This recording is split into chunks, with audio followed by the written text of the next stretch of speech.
Assalamualaikum warahmatullahi wabarakatuh. Alhamdulillahi rabbil alamin. Wassalatu wassalamu ala sayyidina Muhammad wa ala alihi wa sahbihi ajma'in. Subhanaka la ilma lana illa ma 'allamtana innaka antal alimul hakim. Inna umura al-sinati Allahumma faqihna fi wa'allimna ila mustaqim. Allahumma la sahla illa ma sahla anta taj'alul hazna illa ma syi'ta.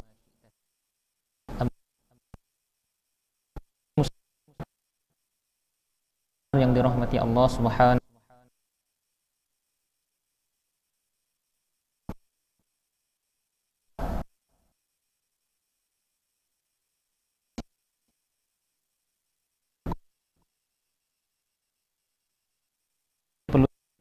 itu adalah ujian supaya kita dapat kembali kepada Allah Ta'ala, iaitu yang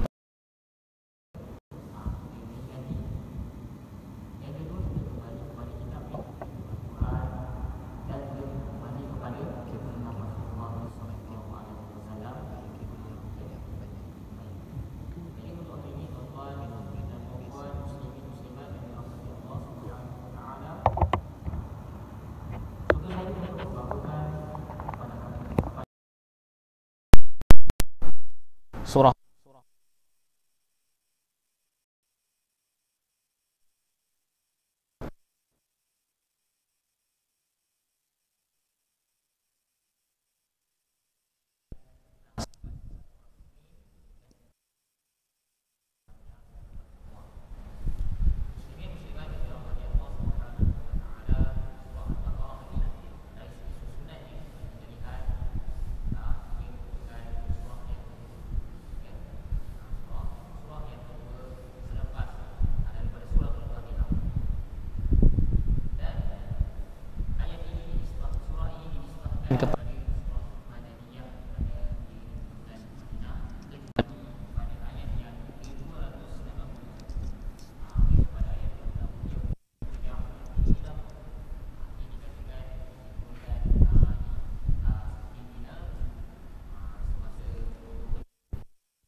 dengan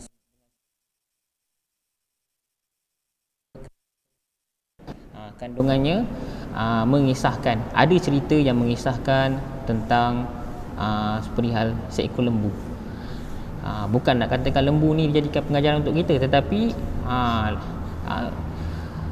perintah yang Allah Ta'ala berikan kepada Bani Israel untuk menyembelihnya. Dan kisah ini kita boleh lihat pada ayat ke-67 daripada surah Al-Baqarah itu sendiri. Baik.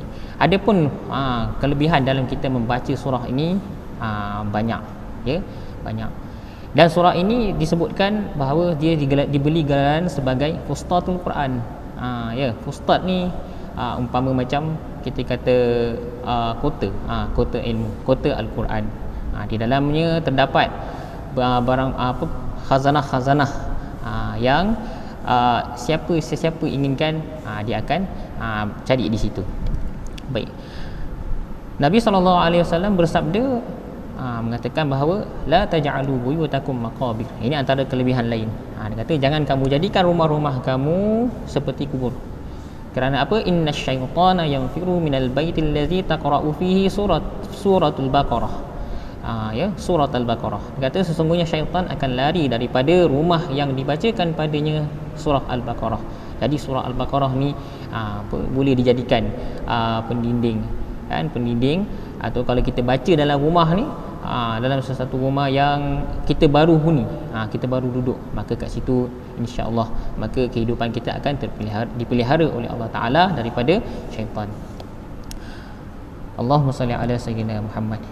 Jadi tuan-tuan dan puan-puan rahmat Allah Subhanahu wa Ta'ala, Bismillahirrahmanirrahim. Allah Subhanahu wa Ta'ala memulakan lafaz bismillah untuk memberitahu, memaklumkan bahawa setiap apa yang ada dalam surah itu adalah kesemuanya daripada Allah Ta'ala, bukanlah daripada manusia. Ya, kitab Al-Quran ni Allah Ta'ala turunkan wahyu ni kepada Nabi Muhammad sallallahu alaihi wasallam, itu semua daripada Allah. Ya, bukan dia merupakan kata-kata ataupun ucapan yang direka sendiri oleh Nabi Muhammad sallallahu alaihi wasallam. Dan dalam ayat yang lain kita juga dapat melihat bahawasanya Allah Subhanahu wa taala menguatkan lagi, dan Allah Subhanahu wa taala membela Nabi Muhammad sallallahu alaihi wasallam, menguatkan lagi dengan mengatakan Nabi Muhammad sallallahu alaihi wasallam ni apa yang dibicarakan bukanlah daripada hawa nafsu dia, iaitu surah An-Najm Allah Taala sebut wa ma yantiqu 'anil hawa in huwa illa wahyun yuha.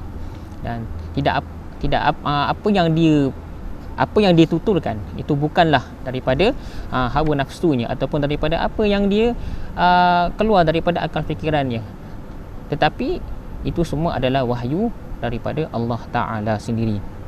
Baik. Alif Lam Mim. Allah Ta'ala mulakan dengan lafaz Alif Lam Mim. Zalikal kitabu la raiba fih. Maksudnya Alif Lam Mim, itulah kitab. Itulah kitab yang tiada keraguan padanya, menjadi petunjuk kepada orang-orang yang bertakwa.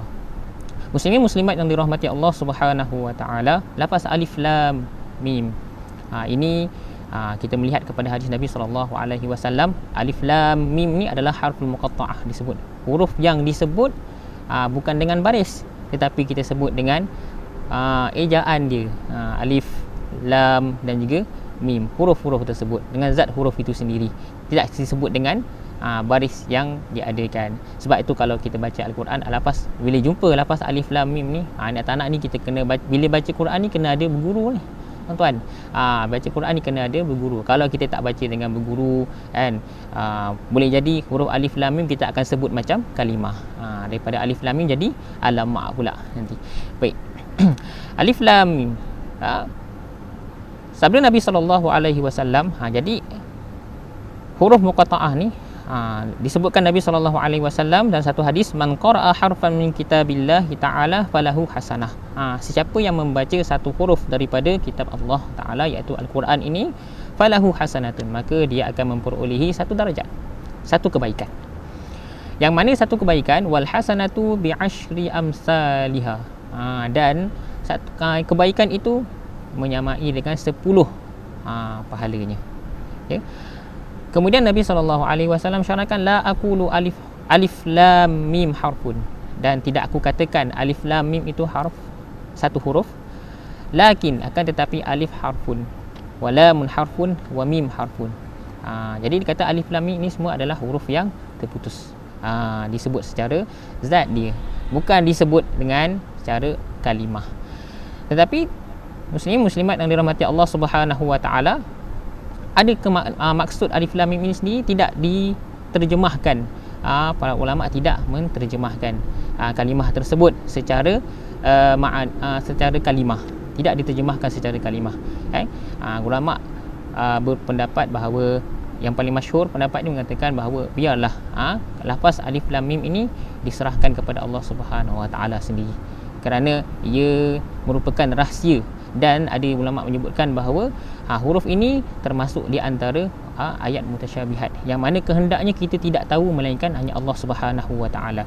Meskipun begitu, yang mana kita tahu bahawa setiap perkataan yang Allah Taala turunkan daripada ayat-ayat Quran ni, Allah Taala turunkan ada hikmah di sebaliknya. Antara hikmah dia adalah Allah Subhanahu wa taala nak menarik, yang pertama nak menarik perhatian orang-orang Arab pada ketika itu. Ada di kalangan mereka yang menghasut orang ramai supaya jangan mendengar apa yang Nabi SAW hendak sampaikan. Ketika mana Nabi SAW membacakan ayat seperti ini, Alif Lam Mim, maka semua orang Arab akan terpegun. Mereka akan perhatian mereka akan tertarik kepada lafaz yang perkataan yang Nabi SAW ucapkan. Baik. Dan seterusnya juga kita boleh dapati lafaz alif lam mim ni, ayat yang pertama ni hikmah dia juga adalah i'jazul Quran itu sendiri, iaitu mukjizat Al-Quran yang mana ia boleh jadikan satu simbolik, iaitu penentangan terhadap kelebihan yang ada pada orang Arab pada ketika itu. Orang Arab ni sebagaimana kita makruf, mereka ni mahir dalam bab syair. Jadi Al-Quran ni adalah mukjizat terbesar Nabi SAW, yang mana kalimah-kalimah, perkataan-perkataan, ayat-ayat yang terdapat dalam Al-Quran itu tadi mempunyai makna dan juga makna tersurat dan makna tersirat, yang mana ia semua ni boleh mengalahkan secara langsung mengalahkan syair-syair dan juga ahli sastrawan yang terdapat dalam kalangan orang Arab itu sendiri. Baik. Alif lam mim, ada ulama juga terjemah sebagai anallahu a'lam. Jadi kita sebagai orang awam, kita serahkan, kita selaku orang yang bukan taraf kita tidaklah sampai kepada belum sampai kepada talibul ilmi lagi, apalagi para ulama, maka kita serahkan kepada Allah Subhanahu wa taala. Cukup kita beriman, kita beriman bahawa perkataan alif lam mim ini adalah daripada Allah taala, kan, kita baca sebagaimana dia ada. Kemudian seterusnya Allah Ta'ala lanjutkan, zalikal kitabul la raiba fihi, itulah kitab iaitu Al-Quran, la raiba fihi, tiada keraguan padanya. Allah Ta'ala menggunakan lafaz zalika, kan, zalika. Ada menyebutkan kalau ada setengah kitab tafsir diterjemahkan sebagai inilah kitab, kan.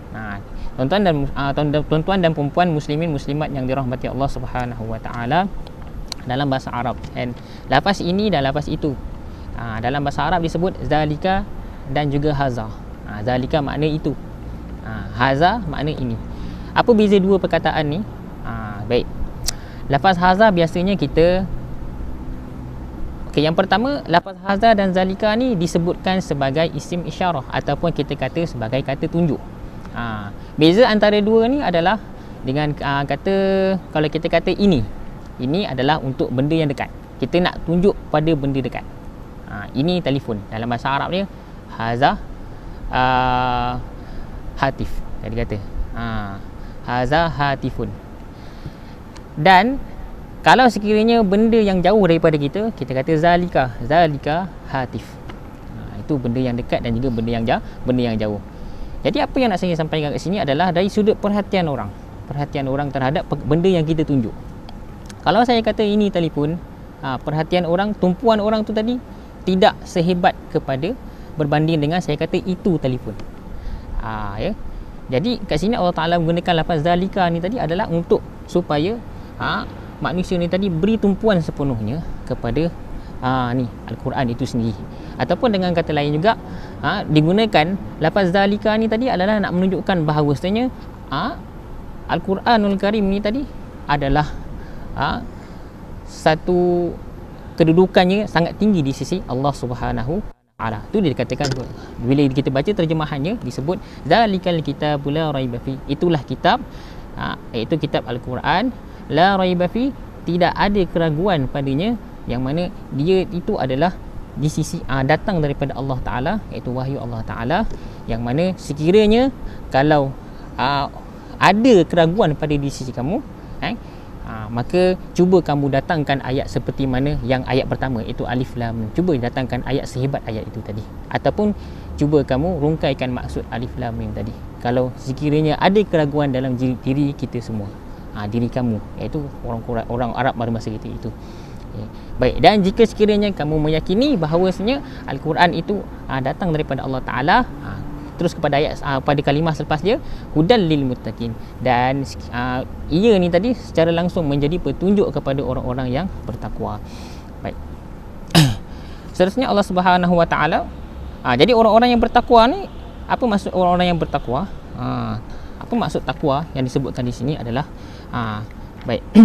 Takwa di sini adalah orang-orang yang memelihara diri mereka daripada perkara-perkara yang boleh mendatangkan mudarat pada dirinya, ataupun boleh Allahumma salli ala sayyidina Muhammad, membawa diri mereka tadi kepada kebinasaan, kerosakan. Maka oleh kerana mereka nak menjaga diri mereka ni tadi daripada perkara-perkara yang buruk, maka mereka sentiasa melazimi, sentiasa melakukan perkara-perkara yang diperintahkan oleh Allah Ta'ala, dan mereka juga akan meninggalkan segala larangan dan juga perkara-perkara yang ditegah oleh syarak sendiri. Baik. Jadi tuan-tuan dan puan-puan rahmat Allah Subhanahu Wa Ta'ala, bila kita sebut hudan, perkataan hudan kat situ adalah hidayah yang bermaksud beri petunjuk. Jadi petunjuk kat sini suka untuk saya kongsikan kepada tuan-tuan. Hidayah ni tuan-tuan, kata almarhum Syekh Wahbah, Dr. Wahbah Az-Zuhaili, beliau menyebutkan bahawa di dalam kitabnya Tafsir Al-Munir ni ada 5 hidayah yang Allah Subhanahu Wa Ta'ala anugerahkan kepada hamba-Nya. 5 hidayah yang Allah Ta'ala anugerahkan kepada hamba-Nya, yang mana hidayah tersebut hamba-hambanya tadi boleh sampai kepada kebahagiaan, kebahagiaan di dunia dan di akhirat, insya-Allah. Yang pertama disebut sebagai hidayatul ilham al-fitri, hidayah dari sudut ilham semula jadi. Waktu bila ni? Yang pertama ni, waktu ni kita boleh dapati semasa kanak-kanak, disebutkan kat sini. Sejak kanak-kanak ni, sejak lahir dia. Iaitu apa? Iaitu ilham melalui deria rasa nak makan. Kita lihat anak kita kalau nak makan, dia tak akan bercakap, tetapi pada masa tu apa dia buat? Dia menangis. Dan kalau kita biarkan pada masa tu, dia pun akan menjerit. Kerana apa? Kerana lapar.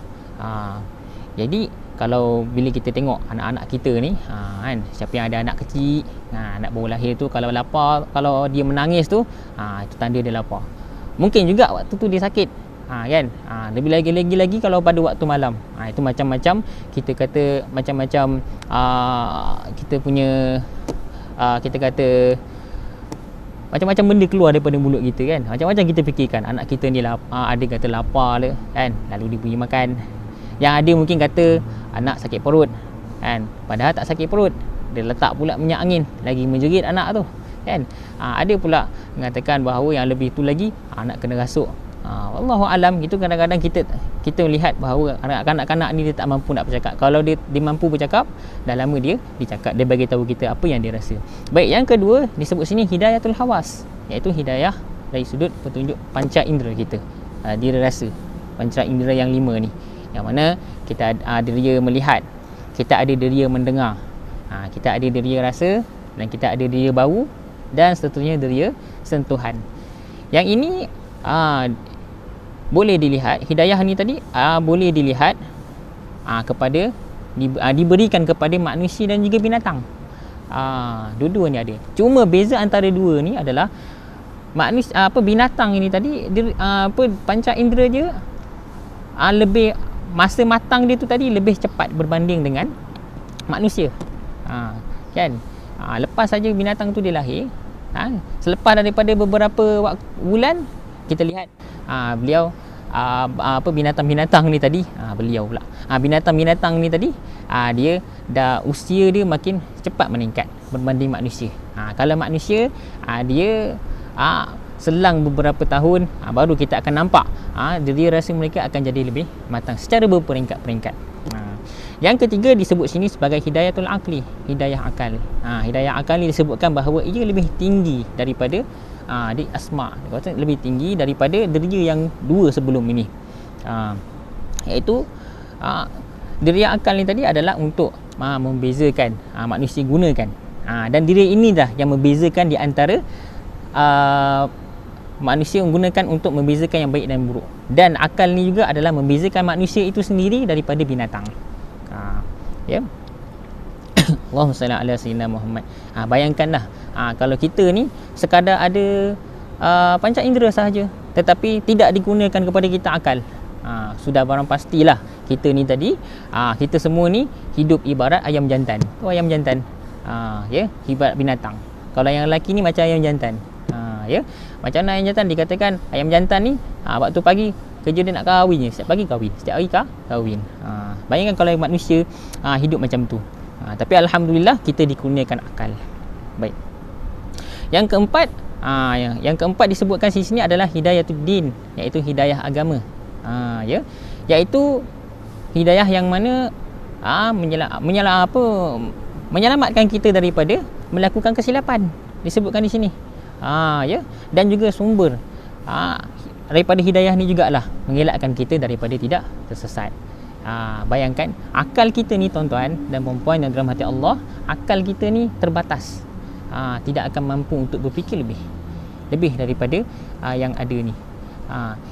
Jadi oleh kerana itu akal kita ni tadi dipandu oleh agama itu sendiri, iaitu agama Islam lah, ya.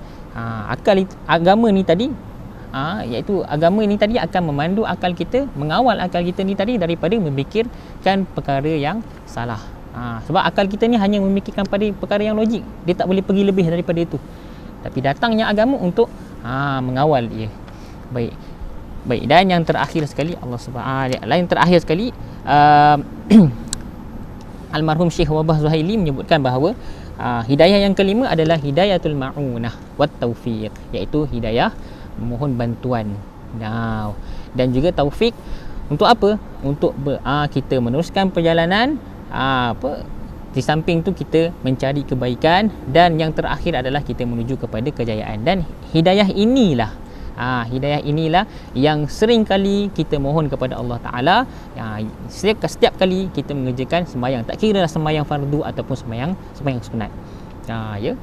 Kita sering kali minta kepada Allah Subhanahu Wa Ta'ala, kita baca surah Al-Fatihah kan, ihdinas siratal mustaqim, tunjukkanlah kami, itu disebutkan sebagai hidayatul ma'unah wat taufiq.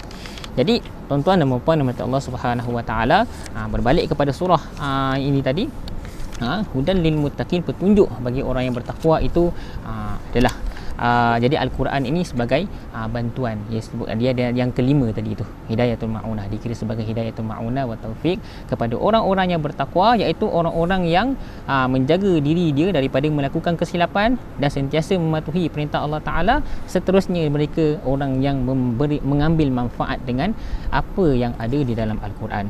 Baik, kita teruskan secara ringkas. Lalu Allah Ta'ala teruskan pula dengan sifat-sifat orang yang muttaqin, orang yang bertakwa, yang mengambil manfaat dengan Al-Quran ni tadi. Apa dia? Yang pertama, allazina yu'minuna bil ghaib, orang-orang yang yakin, beriman dengan dan juga percaya dengan perkara yang ghaib. Perkara ghaib ni apa tuan-tuan? Iaitu perkara yang kita tak nampak lah kan. Semua nak kena tanya apalah ustaz. Okey, baik. Jadi perkara ghaib ni adalah lawan bagi musyahadat lah, kita kata alam realiti. Baik. Jadi orang-orang yang beriman, orang yang bertakwa ni tadi, mereka, akal mereka ni, fikiran mereka ni tidak terbatas kepada perkara-perkara musyahadah, realiti saja, yang perkara yang dia nampak. Bahkan mereka yakin bahawasanya selain daripada alam yang mereka duduki, mereka lalui ini, ada lagi alam lain. Di sebalik itu ada alam lain, iaitu alam jin, alam malaikah, dan juga yang seterusnya alam barzah, semua ada. Dan seterusnya orang beriman ni tadi tidak sampai ke situ saja, bahkan lebih daripada itu lagi, sampai dia meyakini bahawa ada yang mencipta kedua-duanya itu. Walaupun dia tak nampak dengan mata kepala dia, tapi dia yakin dan percaya. Melalui apa? Melalui Al-Quran yang dia mengambil sebagai petunjuk, yang dijadikan sebagai petunjuk dan panduan. Allazina yu'minuna bil ghaib. Kemudian wa yuqimunas shalah, percaya. Yang tadi percaya dengan Allah Ta'ala, percaya dengan kesemua benda tu. Tetapi adakah cukup dengan percaya saja tuan-tuan?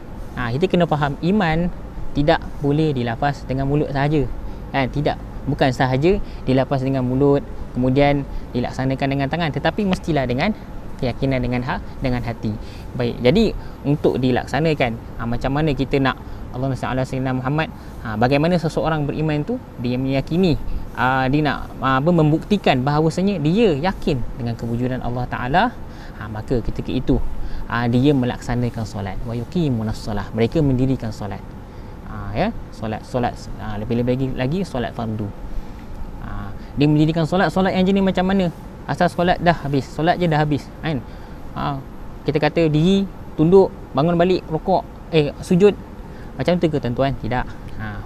Mereka Dr. Wahbah Zuhaili menyebutkan bahawa mereka melaksanakan solat secara sempurna, dengan mereka menyempurnakan syarat-syaratnya yang bermula daripada taharah sehinggalah kepada mengambil wuduk, istinja semua tu, kemudian dia melengkapikan juga, dia menyempurnakan juga rukun-rukun solat.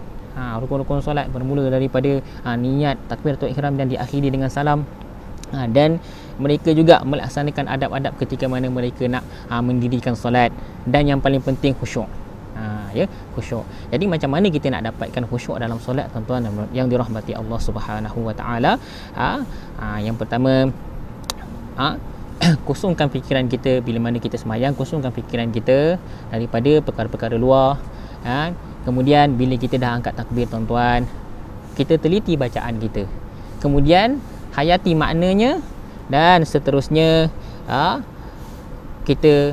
lepas kita hayati makna-makna dalam Al-Quran dan seringkali cuba datangkan sifat takut kepada Allah Ta'ala, insya-Allah akan datang rasa khusyuk. Jikalau rasa khusyuk tak ada pada ketika itu, maka almarhum Dr. Syekh Wahbah Zuhaili menyebutkan bahawa solat yang tak ada khusyuk dan tiada penelitian dalam bacaan, dan juga tiada penghayatan dalam makna Al-Quran itu sendiri, serta tidak diiringkan dengan rasa takut kepada Allah Ta'ala, ia umpama tubuh yang tidak ada roh. Baik, jadi sama-samalah kita pada waktu ketika ini kita memperbaiki solat kita. Memperbaiki solat kita. Macam mana nak tahu semua tu? Kena belajarlah, belajar dengan guru-guru. Kan lebih-lebih waktu sekarang ni kita dah ada telefon. Kena pula ustaz, sekarang ni waktu tengah Covid, kita kena perintah berkurung, tuan-tuan. Bukan perintah berkurung, waktu perintah kawalan pergerakan. Kan susah nak bergerak sana sini. Sekarang ni dah ada kuliah secara online, maka rebutlah peluang. Dulu kita nak mengaji tak ada masa, kerja kan, sibuk dengan kerja, balik malam dah letih. Tapi sekarang ni inilah waktu yang sesuai untuk kita sama-sama menambahkan ilmu pengetahuan. Kemudian seterusnya, allazina yu'minuna bil ghaib, orang yang beriman ni tadi ciri-ciri orang muttaqin yang mengambil manfaat dengan Al-Quran. Mereka ni lah adalah orang yang beriman. Kemudian sifat mereka ni tadi adalah beriman dengan ghaib. Kemudian yang seterusnya, mereka mendirikan salat. Kemudian wa mimma razaqnahum yunfiqun, dan di antara dan daripada apa yang razaqnahum kami kurniakan kepada mereka, yunfiqun, mereka membelanjakan. Iaitu kat sini disebutkan bahawa ayat ini dia menyebutkan secara umum. Itu termasuk juga sedekah dan juga Allahumma salli ala sayyidina Muhammad, zakat. Cuma beza zakat ni ada waktu-waktu dia. Manakala sedekah, amal sedekah dia tak ada waktu. Cuma bila kemampuan beri. Bila tak mampu, janganlah kita mengeji, jangan kita menghina. Tolak dengan cara baik. Tuan-tuan dan puan-puan mati Allah Subhanahu Wa Taala. Jadi bila kata bersedekah ni, dia ada bersedekah dengan harta, dan juga ada sedekah juga dengan Allahumma salli ala sayyidina Muhammad, kita punya fizikal kan. Ada sedekah dengan harta, ada duit lebih bagi kan. Jangan bagi sampai tak adalah Islam tu suruh kita beri orang sampai kita pun tak mampu. Itu melainkan kalau keimanan kita sampai kepada tahap Abu Bakar radhiyallahu anhu, itu tak apalah kan. Tapi kita ni pun nak sampai tahap ulama pun payah lagi, tuan-tuan kan. Kita boleh cek satu je, bila kita sibuk dengan kerja, dengan urusan kita, kan, nak tahu iman kita bagus tak bagus, tengok masa orang azan kita tengah buat kerja. Kan kerja paling penting dalam hidup kita rasa kan. Yang kita fikirkan kerja tu paling penting dalam hidup kita. Adakah waktu tu kita tinggal ataupun kita teruskan? Sudah paling pasti kita akan teruskan, tuan-tuan. Itu keimanan kita. Berbeza dengan Abu Bakar radhiyallahu anhu, ya. Tapi cuma satu di sini, jika tidak mampu untuk memberi, maka jangan mengeji. Baik. Dan tuan-tuan dan puan-puan daripada Allah Subhanahu Wa Taala, sumbangan idea tu pun kira sedekah juga tu, ya. Kan? Jadi kita tengok masa situasi ni, situasi ketika kita sekarang ni, perintah perkawalan pergerakan sekarang ni, alhamdulillah saya lihat ramai daripada sahabat-sahabat daripada kalangan asatizah, dan juga ada daripada sahabat saya juga kalangan doktor-doktor, yang mana mereka ni di kalangan para asatizah ni, mereka mengerahkan keringat dan juga idea mereka. Ada yang menelaah kitab, menterjemah untuk dijadikan kita kata manfaat kepada orang ramai untuk membaca kitab kan.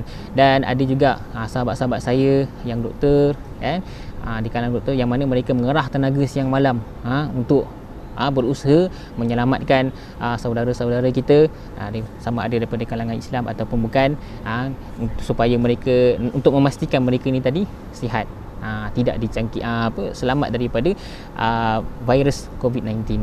Jadi mudah-mudahan Allah Subhanahu Wa Taala mengurniakan pahala yang berganda kepada sahabat-sahabat dan para asatizah yang berikut.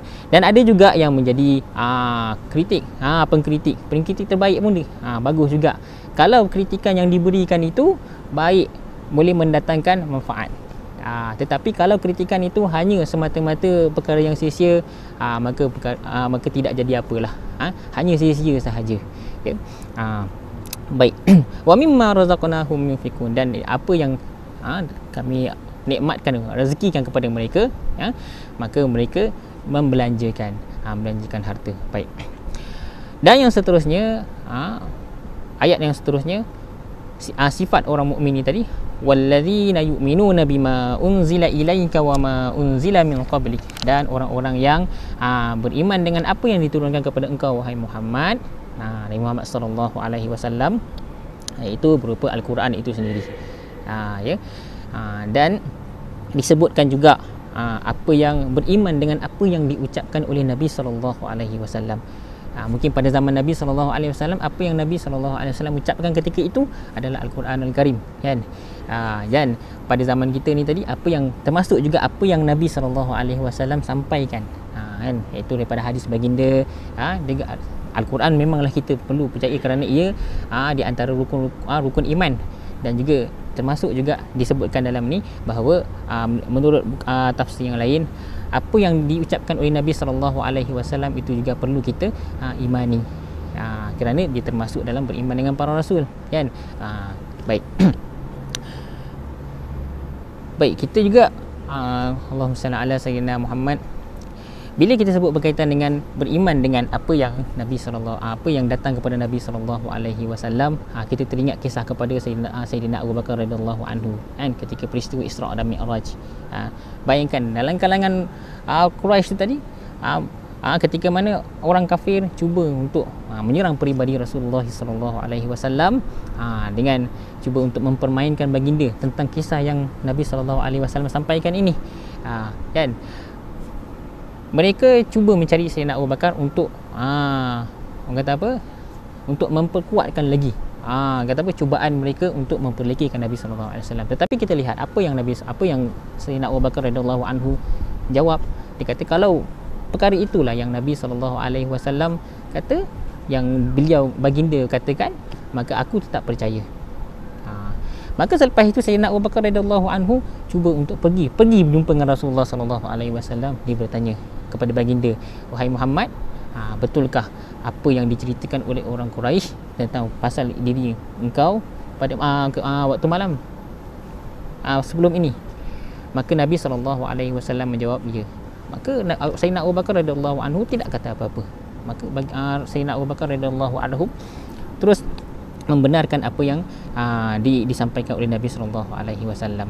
Dan Nabi sallallahu alaihi wasallam ada menyebutkan bahawa orang yang beriman walaupun tidak melihat, beriman dengan apa yang dibawa oleh Nabi sallallahu alaihi wasallam, walaupun dia tidak melihat baginda, tidak pernah berjumpa dan tidak pernah duduk dalam majlis baginda, maka mereka ni orang-orang yang beruntung. Disebutkan dalam satu hadis, tuba liman ra'ani wa amana bi wa tuba liman amana bi wa lam yarani sab'a marrat. Kan? Disebut kat sini, kata, bahagialah bagi siapa yang melihat aku dan beriman kepadaku, dan bahagia pula lah bagi siapa yang beriman kepadaku padahal dia tidak melihat aku. Nabi SAW sebut sebanyak 7 kali. Jadi beruntunglah kita, kan? Kita ni lahir alhamdulillah daripada keluarga yang kita lahir, keluarga kita dah beriman kepada Allah Taala, maka kita pun ikut sekali beriman dengan Allah Subhanahu Wa Taala, beriman kepada Nabi sallallahu alaihi wasallam. Kita dah dididik semua benda tu. Jadi beruntunglah kita. Baik.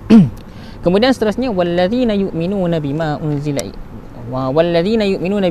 ilaika wa ma unzila min qablih, iaitu dan juga beriman dengan apa yang diturunkan, iaitu wahyu yang diturunkan kepada nabi-nabi sebelum kamu, kan?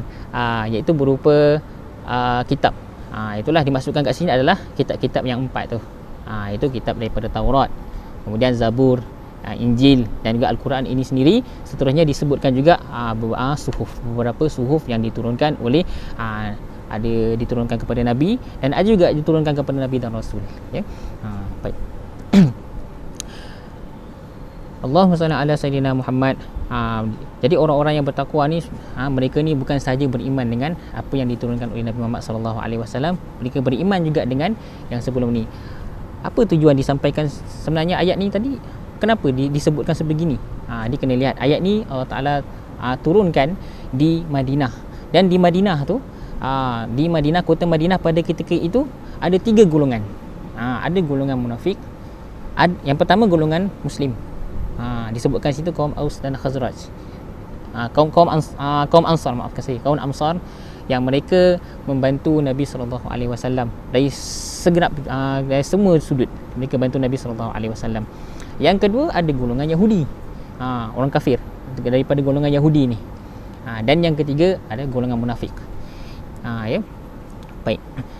Jadi kat sini ayat ini nak menyebutkan bahawasanya kita sebagai orang Islam yang beriman, kita tidak membezakan, kita tidak pernah membezakan agama yang dibawa oleh Nabi sallallahu alaihi wasallam dan tidak pula membezakan agama yang dibawa sebelum ini. Dan kita juga percaya kepada Nabi sallallahu alaihi wasallam, nabi-nabi yang bermula daripada Nabi Adam sehinggalah kepada Nabi Isa alaihi salam, kita juga beriman dan percaya kepadanya. Dan yang terakhir, wa ulaika ala hudam mir rabbihim, Allah Taala sebut. Ini yang terakhir, yang kelima ni adalah balasan bagi orang-orang yang bertakwa, orang-orang yang mengambil manfaat dengan Al-Quran. Mereka ini tadi, bila mereka beriman dengan perkara yang gaib, mereka beriman dengan mereka melaksanakan solat, mereka membelanjakan apa yang diberi nikmat kepada mereka, seterusnya mereka mengimani apa yang diwahyukan kepada Nabi sallallahu alaihi wasallam dengan nabi-nabi yang terdahulu, maka Allah Taala sebut balasan mereka adalah ulaika ala hudam mir rabbihim. Mereka ni tadi seringkali mendapat petunjuk. Mereka ni berada di atas petunjuk Tuhan mereka. Bukan senang nak dapat petunjuk daripada Allah Taala, ya. Petunjuk yang kelima ni tadi yang saya sebutkan tadi, di antara lima petunjuk, hidayah tadi, hidayah yang kelima ni hidayah yang seringkali kita minta. Bukan mudah untuk orang yang sentiasa berada dalam petunjuk Allah Taala ini. Jadi sama-sama lah, biarlah kita mudah-mudahan kita semua Allah Taala kurniakan petunjuk, sentiasa berada dalam petunjuk, bimbingan daripada Allah Taala sendiri. Ulaika ala hudam mir rabbihim wa ulaika humul muflihun, dan mereka itu adalah orang-orang yang Allah Taala jamin mereka berada dalam kejayaan. Dan juga disebutkan sini mereka berada di atas cahaya petunjuk daripada Tuhan mereka, dan mereka juga berada di atas kedudukan yang tinggi di sisi Allah Subhanahu wa taala. Mereka itulah orang-orang yang berjaya sampai kepada darajat yang tertinggi, iaitu di dalam syurga yang kekal abadi. Jadi cukup sekadar itu daripada saya, rasa panjang sangat pula ni. Wallahu taala alam. Aku qauli hadza wa astaghfirullahal azim li wa lakum wa lisairil muslimin wal muslimat wal mu'minin wal mu'minat. Assalamualaikum warahmatullahi wabarakatuh. Bismillahirrahmanirrahim. Alhamdulillahirabbil alamin, wassalatu wassalamu ala sayyidina Muhammad wa ala alihi wa sahbihi ajma'in. Allahumma 'allimna ma jahilna, Allahumma ij'alna minal ladzina yastami'una al-qawla fayattabi'una ahsana. Allahumma inna na'udzubika minal baras wal juzam wal junun. Allahumma inna na'udzubika minal baras والجنون والجذام ومن سيء الأسقام.